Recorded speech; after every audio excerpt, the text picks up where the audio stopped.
There have been many times when I've talked smack about a character only for someone to get defensive about the show or movie. To clarify, there are characters I hate, I mean absolutely hate, who I believe are well written. The writer's integrity sometimes even lending itself to how much I despise said characters. Along with this, I often respect when a show can make me disagree with characters who are meant to be the quote-unquote heroes. I have to stop him. I'm the only one who can. And I'll take down anyone who gets in my way. I'm referring to characters who don't always make the best decisions, but know how to self-reflect and grow. In many ways, Glimmer is the best written character in She-Ra and the Princesses of Power. No, she's not my favorite, and no, she isn't the best person. But the way she has genuine, notable flaws despite being on the side of the heroes is a trait many writers fear giving their protagonists.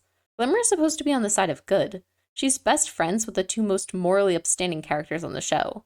However, her mother passed and she's desperate to win a war that has taken so much away from her. And I won't lie, Glimmer being royalty who has, on more than one occasion, used her position of power to control people isn't exactly the best look. Fine. But I am still queen. And as queen, I am ordering you. No one is going to be silent. You're not to set foot outside the castle unless I say so. End of discussion. But this is the first time I've ever seen such a fleshed out apology from a character. And I'm so sick of main groups consisting of all vanilla, too nice people. When there's no disagreement, the dynamic gets super stale. And I think most fans have noted the way Glimmer and Catra parallel each other. And while I would have liked a bit more time going into Catra's redemption, I understand the restraints of season-to-season writing. Overall, these two characters' growth was the highlight of the series finale, and their characters often felt the most real. Or take Young Justice. The villains are excessively one-dimensional, but I think the varying ways in which their heroes approach justice is interesting. And in an age where most superhero cinematic universes comprise of heroes with very skewed moral codes because it's edgy, I find the less ham-fisted nuance in cartoons to be a breath of fresh air. For example, Robin, especially in earlier seasons before he takes on leadership as Nightwing, demonstrated a mission-first mindset, one that seemed to contradict with his upbeat disposition. Appreciate the help. You handled it. Way to be a team player, Rob! Weren't you right behind me? Superboy, you'll create a distraction. No! He's offering you as a sacrifice. Aqualad would never do that! Despite being the youngest member, he was the most emotionally divested, unconcerned for his own safety and the safety of his teammates. And no, I don't think Robin is a bad person, as the title of this video may suggest. Rather, he, at times, exemplified bad behaviors. Same as Glimmer. However, that's what makes Young Justice, specifically the first season, so interesting. Characters make bad choices, but the way I found myself annoyed with some decisions demonstrates a raw believability of these characters' depictions as teenagers facing life-threatening situations. So I keep talking about characters who exhibit bad behavior but aren't bad people. What about taking the title a little bit more literally? Bad people who are good characters.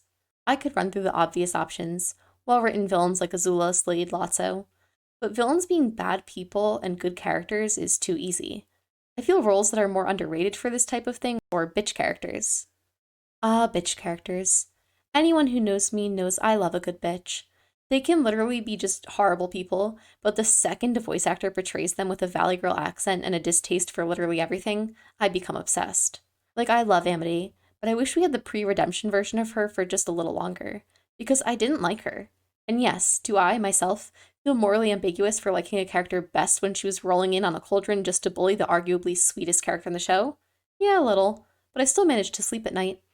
Amity was the worst, but I liked her commitment to it. She was clearly driven to be the best, even if that meant putting others down to achieve that. Is that good? Hell no. No excuses. Does it make for an interesting and more realistic character? A little bit. And that's the thing. As unrealistic as witches and catgirls and superheroes voiced by Jesse McCartney may seem, when it comes to their core personalities, underneath their outlandish designs and fantasy-driven storylines, good characters are always going to be realistic. They're going to be relatable, and no one is free of fault. And I think this also ties a lot into vanilla mains, characters with the Kirito effect who are so morally upstanding, their only fault being that they care too much. By trying so hard to create characters as blank slates for viewers to project onto, the actual tangibility of that character won't make the cut. Because even if you may not be willing to lead your friend to death for a mission like Robin, you may still find yourself feeling like you don't consider your friend's emotions or opinions as often as you should. You may not commit war crimes, but maybe you have a few manipulative tendencies. Shows with such large-scale plots tend to be hyperbolic. Or maybe you find a character's realistic nature to mirror your own. Amity sucked, yeah, but she was a middle school bully with parents who pushed her to act the way she did. And now she's growing. That's actually a very realistic, very common narrative that many people probably see themselves in. That being said, it's in a show about witches. If we're looking more at characters being bad people point blank, I think we can look at Hisoka from Hunter X. I like the X, Hunter. Most fans of the show enjoy the way he's written, even if they know he's objectively not a good person. He's a creep, he's murdered for no reason, and he's betrayed more people than I can count.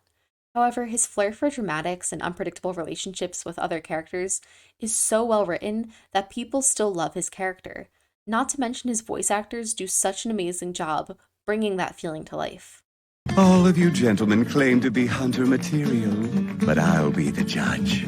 Similar characters are Sasuke from Naruto, Mitch from Glitch Techs, and Raquel from Barbie Life in the Dream House.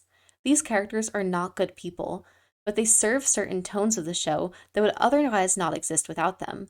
They are well written, and people usually like their characters, but not their person. And yeah, bad people who are bad characters, meaning their writing is just as yucky as their personality, definitely exist as well. Adam from RWBY, or in a more opinion-based take, Ueno from A Silent Voice. However, bad people who are good characters are usually easier to find. I think it also helps that if you have too many perfect and happy characters all of the time, it starts to feel shallow. In my opinion, every show should have a few characters with bad behaviors, or characters who are just bad, because this will round out the show and make the characters much more relatable and realistic. We go down a slippery slope, though, of bad people, good characters, raising demands from fans for redemption arcs unearned. Like the controversial character from Infinity Train, Simon. And Simon himself wasn't controversial. I mean, Infinity Train does a great job writing the characters. But many fans liked how he was written, liked his backstory, so they were willing to hold space for his redemption way beyond reason. So I think it's important to recognize that while you may love a bad character and how they're written, this love won't always translate into the story.